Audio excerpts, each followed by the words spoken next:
compañero, a alguien que aprecia también muchísimo la crítica, que también habla sin pelos en la lengua y que es un gran periodista, un gran escritor. Querido Paco Cruz, bienvenido a Sin Censura.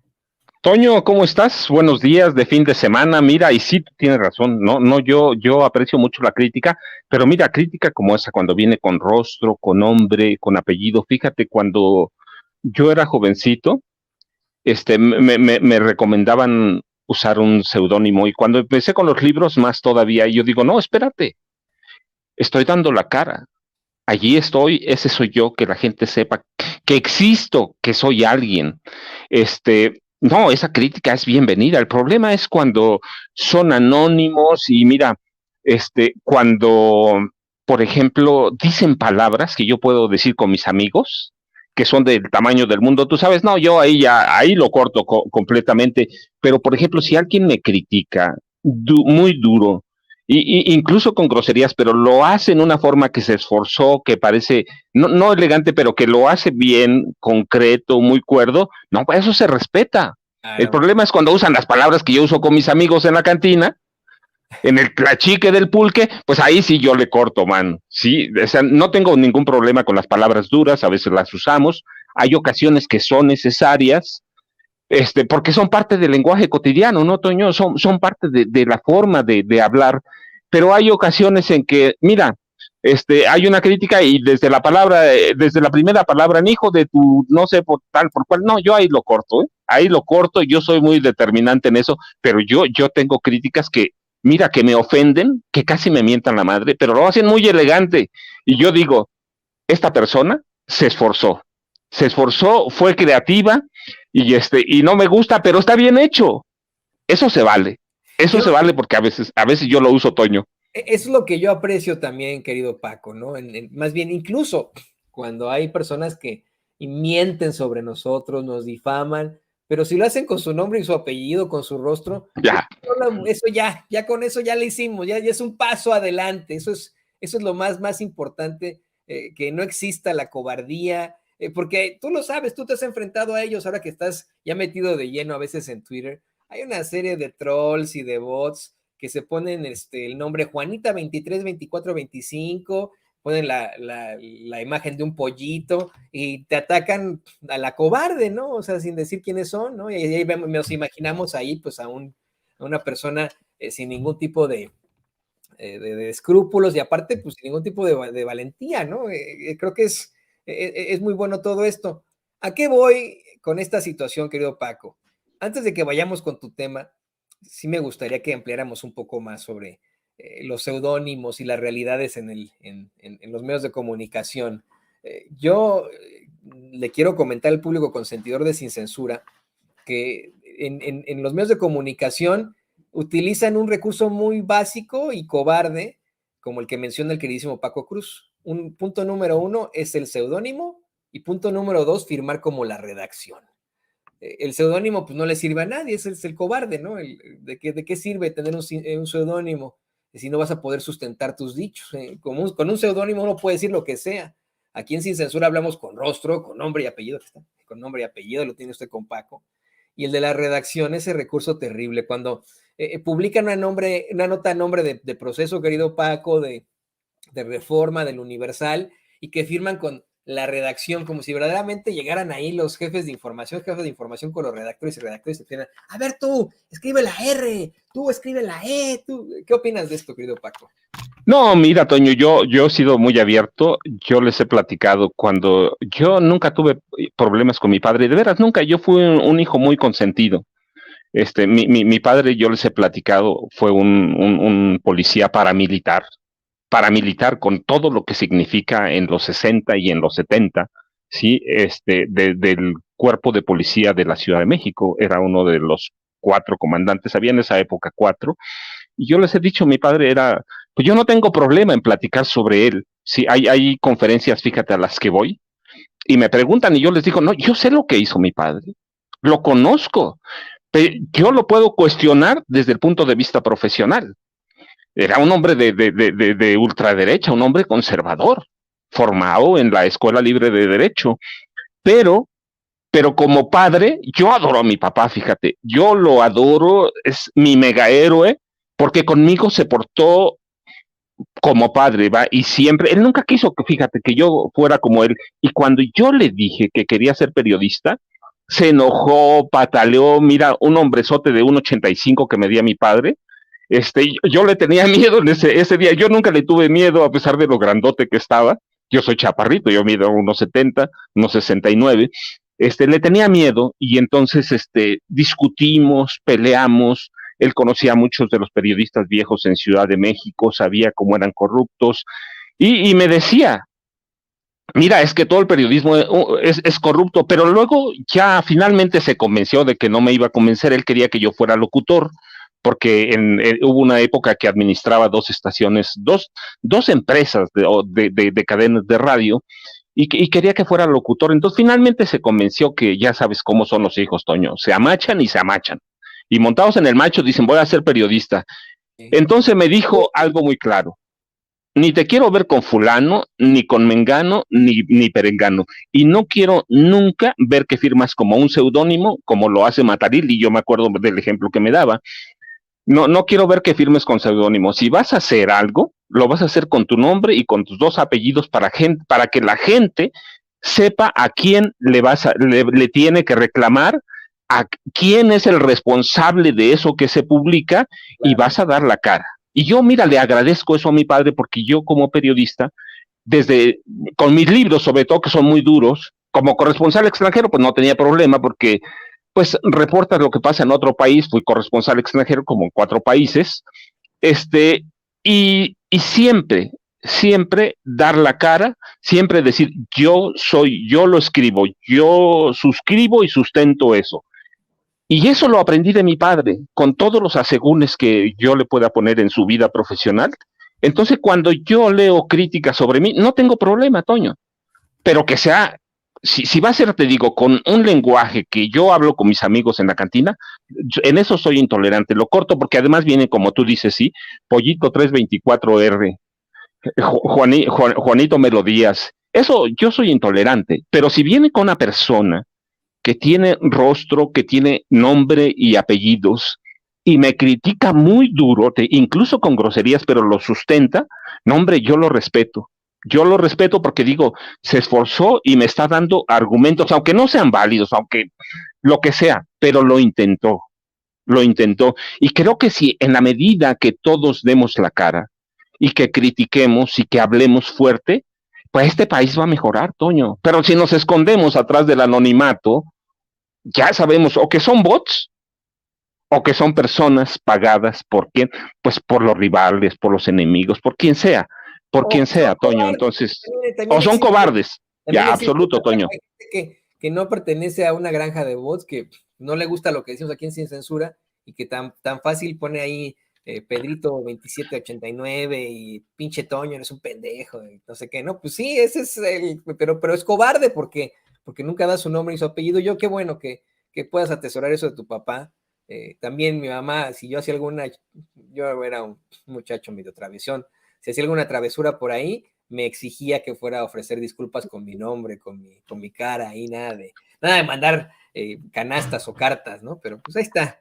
Fíjate, Toño, fíjate, yo acabo de ir a una presentación, tú sabes, allá en la Ciudad de México, a la librería del Fondo de Cultura Económico, la Octavio Paz, y y me hicieron una pregunta y yo les platiqué, o platico también en El Señor de la Muerte, que finalmente un día descubrí a través del CISEN, fíjate, lo descubrí a través del CISEN con documentos que me entregaron viejos espías. Me entregaron documentos y descubro que Genaro García Luna y yo vivimos en la misma colonia. Su familia llegó procedente de Michoacán, no la misma colonia, pero sí en la misma zona, en el mismo barrio. Él llegó a vivir a la colonia Primero de Mayo, que está como 4 kilómetros atrás de lo que fue Lecumberri, hoy el Archivo General de la Nación, y yo nací en la colonia Romero Rubio, bueno, no, nací en la clínica de policía, fíjate, ya no existe, en ya no existe la clínica de policía, pero yo nací en la clínica de policía, mi acta de nacimiento dice claramente eso, pero vivía en la Romero Rubio históricamente y mi padre murió en la Romero Rubio. Entonces me preguntaban, ¿por qué tú pudiste sustraerte de eso que fuiste en la Romero Rubio y él en la Primero de Mayo, pero mira, las dos colonias y otras 6 colonias confluyen todas en el mercado de la Romero Rubio. Todas esas colonias se conocen como Romero Rubio, pero en realidad son 7 colonias y solo una es Romero Rubio. Entonces me decían, ¿por qué no pudiste, por qué él no se pudo sustraer a ese ambiente y tú te saliste de ese ambiente? Y yo les decía, mira, hay cosas fundamentales. La primera, que mi mamá sí me habría metido a la cárcel. Y la mamá de García Luna no. Cuando llegó el momento, fíjate, García Luna tenía 17 años y había dado, yo lo he comentado, había dado su primer gran golpe del que quedó millonario. Y la mamá de García Luna se comprometió con las víctimas a declarar contra su hijo, a encarcelarlo. Pero el día que tenían que declarar ante el Ministerio Público, llegaron el papá de Genaro García Luna y llegó el abogado de García Luna, que además era abogado de otros 5 cómplices de Genaro García Luna, entre ellos su cuñado, a que le apodaban el soldado, y el abogado y el papá de García Luna convencieron a la señora de no meter a la cárcel a su hijo porque iba a acabar con el futuro de Genaro. En realidad yo digo, ese día lo echó a perder. Si la señora lo hubiera metido a la cárcel, Genaro a lo mejor se regenera. Claro. O pasa algo, pero mira, y a lo que voy, en un momento a mi vida, mi mamá tenía una panadería allá por el rumbo de la villa y teníamos un mercado de carne asada y frijolitos de la olla con tortillas a mano. No te quiero dar hambre, Toño, pero Ya me estás... ahí en Garibaldi, fíjate, en Garibaldi. Entonces mi hermano y yo, jovencitos, le robábamos dinero. La verdad es esa. Y le robábamos mucho pan, mucho, mucho. Teníamos una pandillita de amigos, y le robábamos pan. Así que un día nos descubrieron, Toño. De veras, nos descubrieron a mi hermano y a mí con esa pandilla. Mi mamá, por primera vez, tú sabes, yo te platicaba, mi papá era bien consentidor conmigo y yo lo adoro. Mi mamá no era tan consentidora, pero la adoro. Nos descubrieron y ese día, por primera vez, nada de cinturonazos ni chanclazos, nada, Toño, nada. Yo, pues mi papá era en esa época todavía no era un gran jefe de la policía, pero era policía. Este, entonces mandó llamar a un tío mío que se llamaba Félix y que era parte de los reclusorios para menores infractores. Híjole. Entonces, y fíjate, llegó mi tío Félix y yo dije, mira, no solo no me pegaron, no me regañaron, sino que hasta mi tío me va a llevar a pasear. Sí, pero mira, me dijo mi tío Félix me dijo, súbete al carro, güerito, como me decían. No porque esté güerito, Toño, pero así me decían. Sí, Me dijeron, trépate al carro, y yo dije, pues mi tío me va a llevar de paseo. Toño, he sufrido la peor humillación de mi vida. Me llevaron al tribunal para menores infractores y ahí me tuvieron. Nunca, nunca más he vuelto a tomar un centavo de nadie, nunca más he hecho sin dar la cara, pero me tuvieron retenido me retuvieron ahí en el Tribunal para Menores Infractores. Claro, ahí estaba mi tío, pero me dieron una buena lección de lo que es una cárcel para menores infractores. Así que yo les platicaba en esa conferencia, esa es la diferencia entre Genaro y yo. Esa es la diferencia, que a mí mi mamá sí, sí me habría metido a la cárcel porque lo hizo, y a Genaro no, a Genaro lo protegieron. Entonces, mira, pues yo tengo lecciones de parte de mi madre, que se murió cuando yo tenía, todavía no cumplía 12, iba a cumplir 12 años, y tengo lecciones de mi padre que siempre me dijo, si vas a hacer algo, da la cara. Y entonces la crítica, con lo que platicamos, ahí debe venir, Toño, ahí debe venir. La crítica se vale, dura, terrible como sea, pero hay que dar la cara. La cobardía no se vale, Toño. y a mí me da mucho gusto que tus papás y tu tío te hayan dado esta lección, porque imagínate, ¿no? A lo mejor si no te hubieran dado esa lección, estaríamos hablando de ti ahora en Sin Censura y no tendríamos un gran periodista que nos hable de personajes como Genaro García Luna. Qué gusto y qué bueno, qué orgullo tener esos papás, querido Paco. Y qué orgullo tenerte a ti aquí en Sin Censura. La gente pues, me está comentando muchas cosas ahí en el chat. Qué bueno que los papás tengan esa intención. Uno como padre de familia puede ser lo más consentidor del mundo, pero tenemos siempre que ver por el futuro de nuestros hijos. Y eso lo hicieron tus papás, y qué bueno, mi querido Paco. Y pues Enhorabuena. Qué bueno que vamos a platicar este tipo de situaciones familiares. Te quería comentar, dime. Mira, es que la audiencia es parte de nosotros, somos como ellos. Sí, somos los mismos, Toño. Yo les platico siempre, pues yo tengo un hijo todavía menor y no lo tengo en escuelas particulares, ¿no? Mi hijo estudia en una prepa de la UNAM, hizo su examen como todos, y vivimos en este país, sufrimos lo mismo y pasamos lo mismo, y la gente que está ahí atrás que nos ve debe saber quiénes somos, debe saber cómo nos comportamos. A veces hacemos travesuras, bueno, sí, pero hay que tener una conducta que sea abierta, que la gente conozca y que sepa que tenemos familias como ellos, como sus familias, atrás de nosotros, Toño. Sí, exactamente. Eso es lo que más valoro yo de Sin Censura, que si usted que nos ve, que nos escucha, nos encuentra en algún lugar, en la calle y etcétera, y se nos acerca, estoy convencido que Paco va a platicar con usted. Si le quiere dar un abrazo, le va a dar un abrazo. Y si lo quiere invitar a comer, lo va a invitar a comer. Así, definitivamente. No tenemos nada que ver con esos cabrones que detentan los medios de comunicación corporativos y que si uno se les acerca, bueno, pues olvídese, ¿no? Son la gran popó. Ahí no quieren que ni los fumen y etcétera, pero nosotros no somos así. Eso es lo que define definitivamente, vale la redundancia y la reiteración a Sin Censura. De hecho, hasta que decías eso de que si a Genaro García Luna lo hubiera corregido su mamá, lo hubiera mandado a la cárcel, a lo mejor no se estaría enfrentando a este tipo de situaciones, a lo mejor no hubiéramos tenido esa situación tan terrible en México. Me puse a pensar también en Carlos Loret de Mola. Yo ayer lo planteaba claramente, como es que yo, definitivamente, si un hijo mío se enfrentara a la cárcel, ahí sí yo me preocuparía un poco más, ¿no? Y defendería a mis hijos a capa y espada si ya es una situación ya de situaciones largas, ¿no? Y que se entiende que un papá defienda a sus hijos, pero pues de dónde vienen estas defensas, quién es el que lo defiende alguien que en un momento fue un junior de un muy violento gobernador. Son tantas cosas, yo creo que si a Loretote lo hubiera corregido de niño, no tendríamos estos montajes hoy en día. Pero ya son otras cosas más adelante. Vamos a los temas de hoy. Qué bueno que podemos platicar esto con Paco, ¿eh? Qué bueno que podemos platicar esto con Paco. Es muy, muy importante. Esa es la parte humana de Sin Censura. Vamos a la información. Paco hoy y le pido al equipo que nos grabe. Paco hoy nos va a hablar y nos va a ampliar un poco más de alguien hoy cercano a Carlos Loret de Mola, el pseudo periodista mejor conocido como Lord Montajes. La familia Madrazo en lo general, esta familia Madrazo que funda pues esa plataforma política chayoteril llamada Latinos, que ha tenido siempre y desafortunadamente mucha fuerza en la política de Tabasco específicamente, mucha fuerza en el PRI como parte de una de sus logias. Y hoy el presidente López Obrador comparó a otro personaje muy cuestionable con los Madrazo. Hoy el presidente habló de cómo es que Ciro Murayama, pues está muy, muy mal en decir que el pueblo no existe, que así pensaban precisamente los Madrazos. Vamos a ver esta parte y lo comentamos con Paco Cruz en unos momentos más.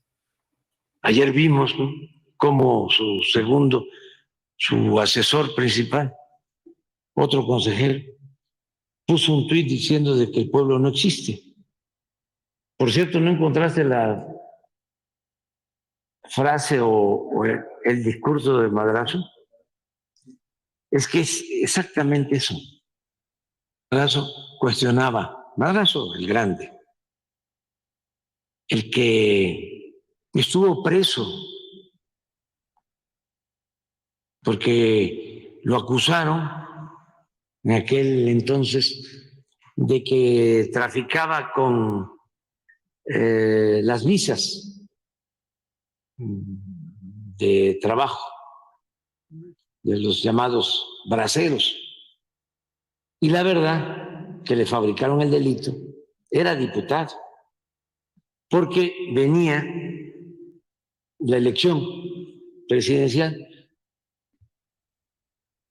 y él estaba a favor de un candidato o precandidato de Rojo Gómez. Creo que fue en el tiempo que se postuló a Ruiz Cortines. y él estaba con Rojo Gómez. Entonces,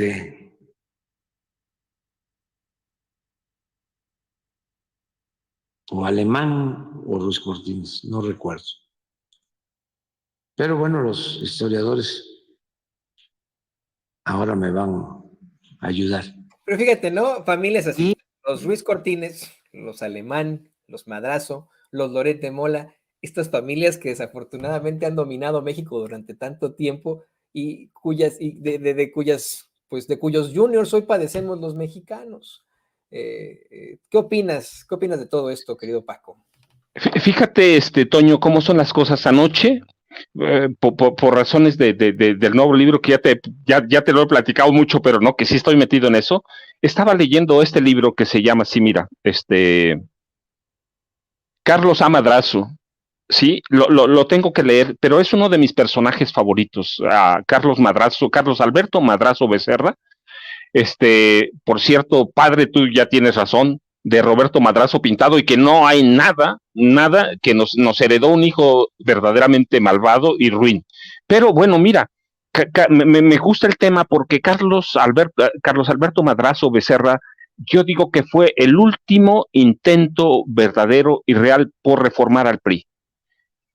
Por reformar al PRI, que era controlado por la Presidencia de la República. Cuando Carlos Alberto Madrazo llega al PRI el 7 de diciembre de 1964, en realidad llega por una traición. El presidente Gustavo Díaz Ordaz cuando era candidato, le había prometido la regencia del Distrito Federal, que hoy es la Ciudad de México.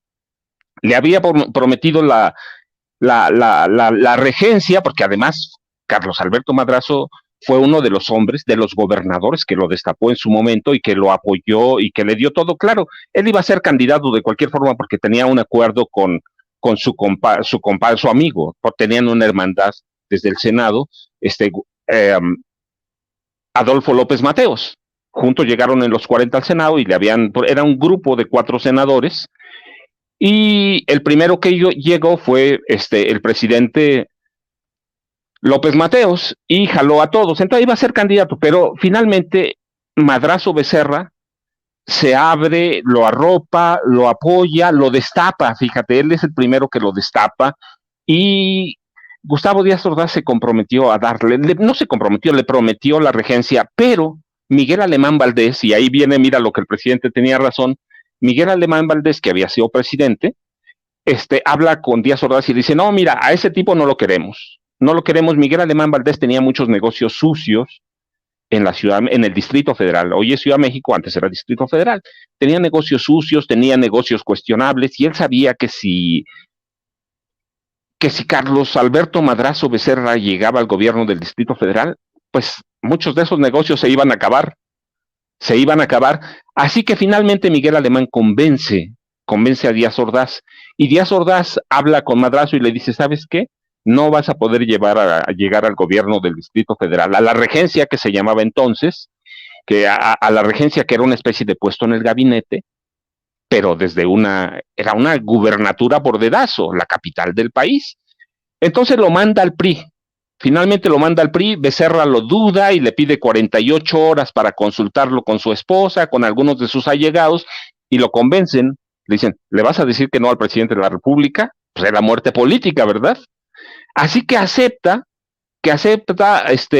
Carlos Madrazo Becerra, acepta el PRI, pero, y toma posesión el 7 de diciembre del 64, toma posesión. Gustavo Díaz Ordaz había tomado posesión el día primero, así que tarda 7 días, y finalmente se va, pero él llega con la idea de democratizar al PRI, llega con la idea de que es necesario que los candidatos a puestos de populares o de voto no sean nombrados por dedazo, que haya una reforma democrática, y además se deshace de todos los grupos del PRI que había formado el general Alfonso Corona del Rosal, grupos que funcionaban en el PRI, adentro del PRI, fíjate, como una policía paramilitar política, grupos de choque que después rescata Alfonso Corona del Rosal descata a Alfonso Coronel del Rosal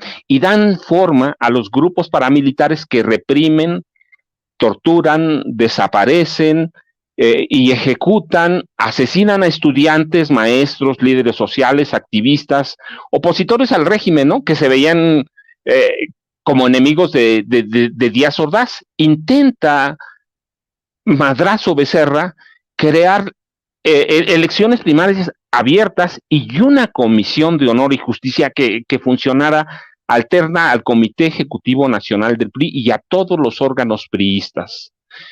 Pero claro, con eso se crea muchos enemigos dentro del PRI y del gabinete. Y su primer enemigo es el secretario de Gobernación, Luis Echeverría Álvarez. Así que finalmente Becerra se ve obligado a renunciar en noviembre de 1965 al PRI. Pero su liderazgo sigue y él es considerado un profeta solitario, sí, un predicador en el desierto, pero su degradación encontró el camino y intenta formar un partido político nuevo que se iba a llamar Patria Nueva, que contaba con el apoyo de priistas poderosos, así que los priistas lo ven como un peligro, empezando por la Secretaría de Gobernación de Echeverría, que quería ser candidato presidencial y que trabaja desde el primer día para esto, y desde la Secretaría de Gobernación se difunden rumores de que Patria Nueva es una extensión del Partido Comunista de Cuba y por lo tanto es un enemigo del PRI y de Díaz Ordaz. Finalmente, mira, hay muchos detalles, pero finalmente el 4 de junio de 69 hay un avionazo en el Cerro Tres Picos de la Serranía del Fraile, muy cerca de la ciudad de Monterrey, y en ese avionazo muere Carlos Alberto Madrazo Becerra, y lo único que aparece es su mano, una de sus manos con un anillo, y por eso saben que es él. Y ya desde el principio hay indicios de que hubo órdenes desde la presidencia de la República para derribar aquel vuelo que era el 704 de Mexicana de Aviación, un Boeing 727, y desaparece Madrazo Becerra y desaparecen los últimos intentos de democratización. Después hay versiones del general Marcelino García Barragán, que ya lo conoces, el mayor torturador del 68, que era el secretario de la Defensa Nacional, y él comenta que las órdenes del atentado salieron desde la presidencia y del gobierno Díaz Ordazista, como habían salido las órdenes del 68, y que el atentado del avionazo había sido coordinado y ejecutado desde el Estado Mayor Presidencial. El PRI, mira, yo digo, se perdió para siempre. Llegaron a la presidencia quienes, Luis Echeverría Álvarez y José López Portillo, que ya sabes, corrompieron a todo mundo. A todo mundo corrompieron, empezaron a endeudar al país.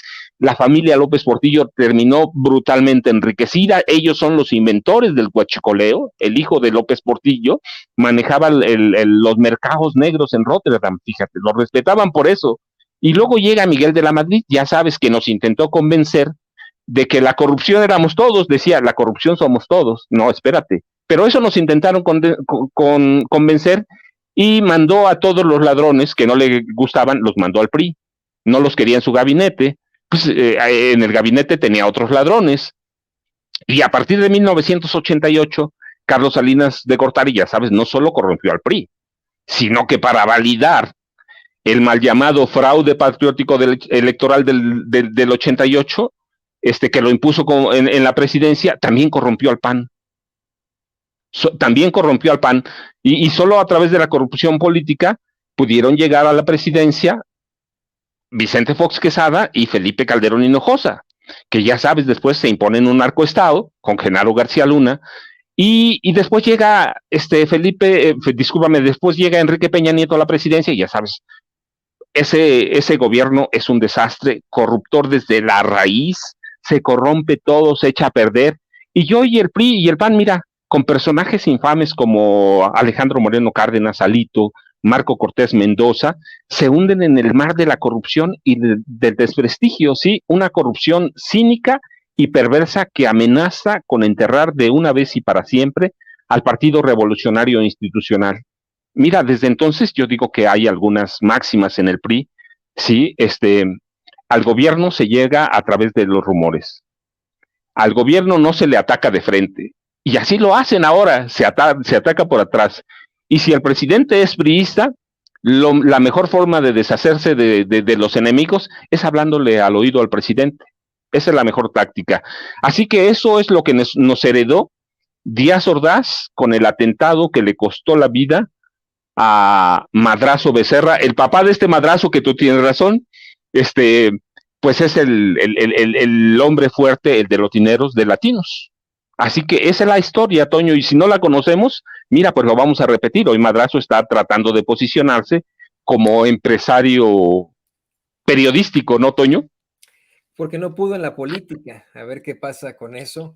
Ahora quiere ser no pudo en la política, no pudo en el mundo de las carreras, ya ve usted que hizo trampa en el maratón de Berlín, no, pues, lo intenta ahora precisamente por esas compañías a las que lo vinculan presuntamente de distribución de medicamentos. Y querido Paco, pues te quiero agradecer que nos hayas acompañado aquí en Sin Censura, compartiéndonos situaciones incluso personales que son muy enriquecedoras para el público de Sin Censura.